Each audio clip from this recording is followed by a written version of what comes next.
I've been using WiiM products for years, and every new product they release feels like it's a step in the right direction.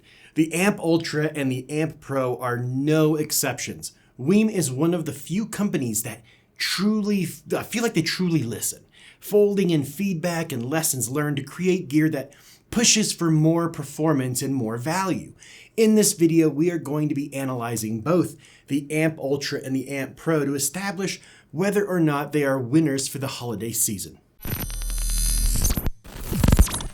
Hello, I'm Mike, and welcome back to Audio Arkitekts. Let me start by saying WiiM products are generally ridiculously easy to set up.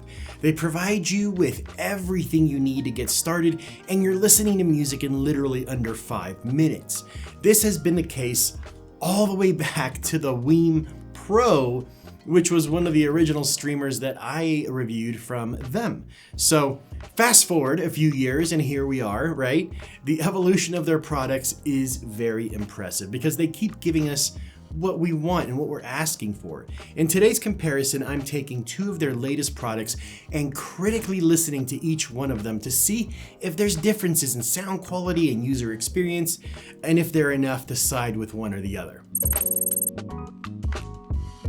Let's go ahead and take a look at the WiiM Ultra first. Around the back of the device, you have HDMI eARC for TV duty, line level in for legacy gear, USB and optical for the digital crowd, and speaker binding posts, which also come with these really cool banana attachments to make them into 5-way binding posts.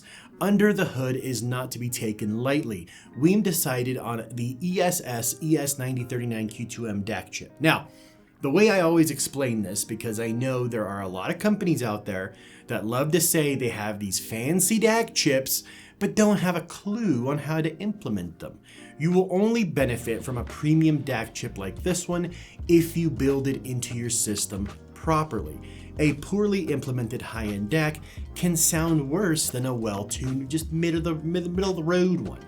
There isn't, unfortunately, a lot of data out there at the moment to say yes or no, it was implemented correctly here, but the fact that they are using a lot of premium parts here on the Ultra and their consistent track record of really good sounding products leads me to believe they didn't just slap it in there. They're using dual TI TPA 3255 amps, which are Class D amplifier chips from Texas Instruments. By using two of them, WiiM can dedicate one to each stereo channel for better separation, higher output, and cleaner dynamics. It's a smart choice for compact gear that wants both a little muscle and fidelity without wasting energy as heat. It can do up to 100 watts per channel at 8 ohms and 200 watts per channel at 4 ohms.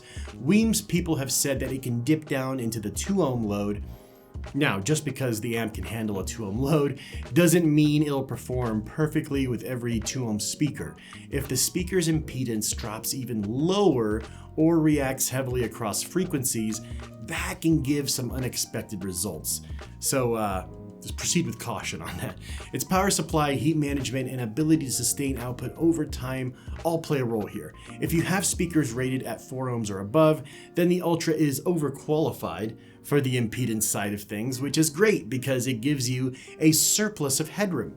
If you often push high volumes, big dynamics, or use less efficient speakers, say 87 decibel sensitivity or below, then the extra stability into lower impedance with the Ultra gives you peace of mind because it puts less strain on the amp, which in turn leads to less risk of clipping or thermal issues.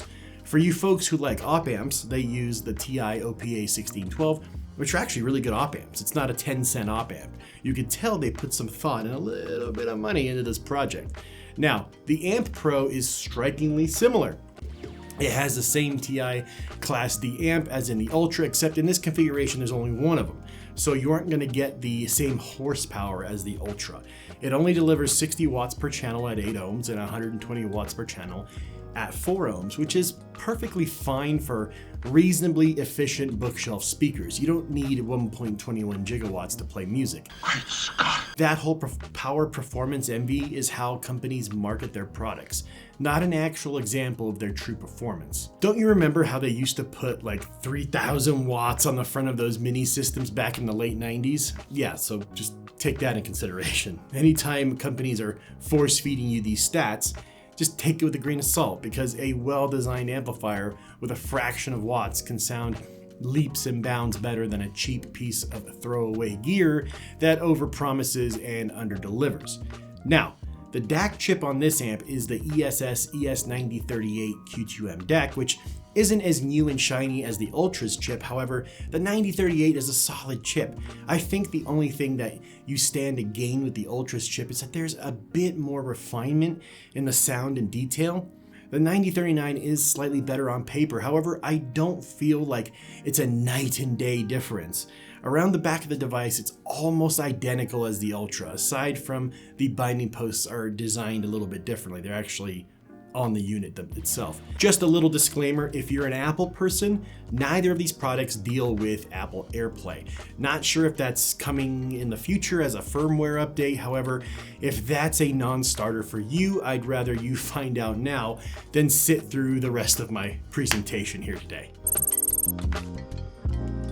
Both devices look like they were designed to vanish into your home decor, and that's the point. They're compact, understated, but with enough size and weight to feel like proper pieces of hi-fi gear rather than cheap throwaway streamers.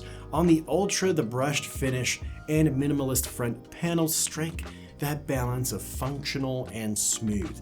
The 3.5-inch glass cover display is a touchscreen. However, I wouldn't want my peanut buttery fingers on there greasing things up, so I will use the incredibly badass remote they included. The remote reminds me of those Apple TV remotes, only I feel like it's a little bit fancier. You charge it via the USB-C port, and it's just a beautiful and luxurious feeling smart addition to the whole experience. The unit itself comes in two different colors, space gray like the one I have here, or silver. Both colors seem to look really good. The Amp Pro is way more minimalist. It only comes in a dark gray and is just as matter of fact as amps can come. You'll need your mobile phone to control what's going on inside, since all you have to work with on the front is a play, pause, and volume combo knob.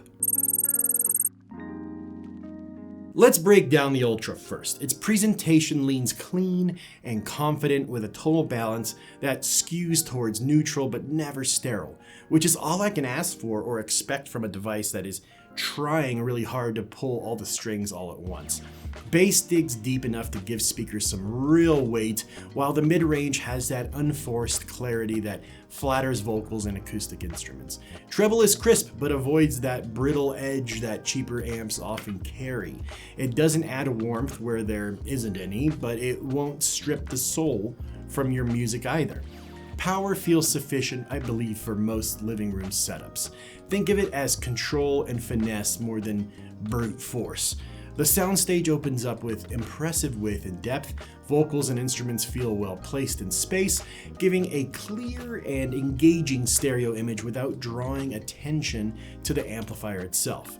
I think pairing the Amp Ultra with a nice pair of bookshelf speakers or lightweight floor standers would be a fantastic idea. I personally paired both of these with the MoFi SourcePoint 10s. It's been a fun presentation that worked really, really well. Now, the Amp Pro has a smooth, expressive mid-range that makes vocals and instruments sound natural and relaxed rather than overly sharp. Its bass is well controlled and satisfying for its size, offering good timing and definition. I can confidently say the bass on the Ultra was more pronounced, way more pronounced. The treble is slightly reserved, which keeps listening comfortable over long sessions without harshness or glare some amps can bring to the table. It performs well at moderate listening levels, though if you're driving difficult speakers or need extreme volume and headroom, you might find its limits sooner than with the Ultra, which can handle a lot more abuse.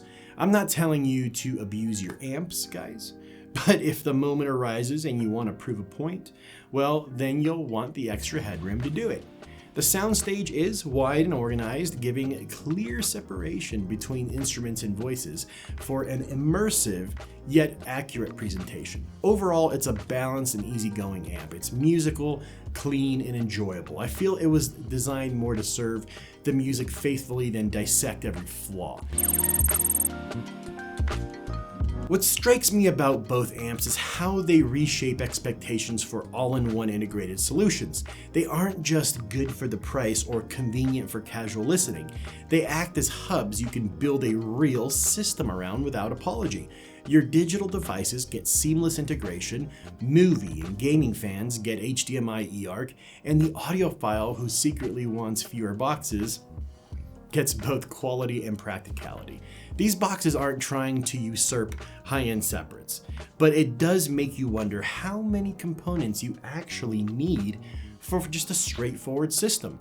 At the end of the day, most people look at an integrated amp for 3 reasons: price, space, and the pull towards simplifying their setup. And living with both of these amps for a while shows me why integrated amps are a fun way to go if you're trying to keep it simple.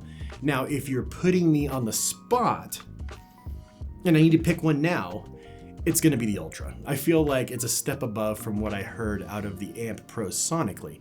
Now, if we are looking at this from a purely financial perspective, I would go with and you're only powering like bookshelf speakers, I would go with the Amp Pro, because if you don't care about the touchscreen, this gets you most of the way there at a much lower price point.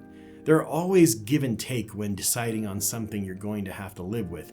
They both pack everything you need to dive into the hobby without breaking the bank. They give you a complete setup with a streamer, 2-channel amp, and media hub in one easy box. They're both hitting a rare balance between performance and practicality. Thought you were going to say value, but value too. For anyone who wants simplicity, versatility, and real value, WiiM is always raising the bar. In a time when every dollar matters, they've made each one count. I can confidently recommend either one to you as a viable option and a wonderful gift idea for the holiday season for that audiophile in your family. Thank you so much for making it to the end, my friends. As always, if you want to support my efforts, my Patreon is available as a source of support. I also have a t-shirt shop, this is one of them, where I feature a lot of the shirts I wear on here on my videos. If you really want to say thanks, I would love for you just to subscribe to the channel, it's free, and live a good life with the like button.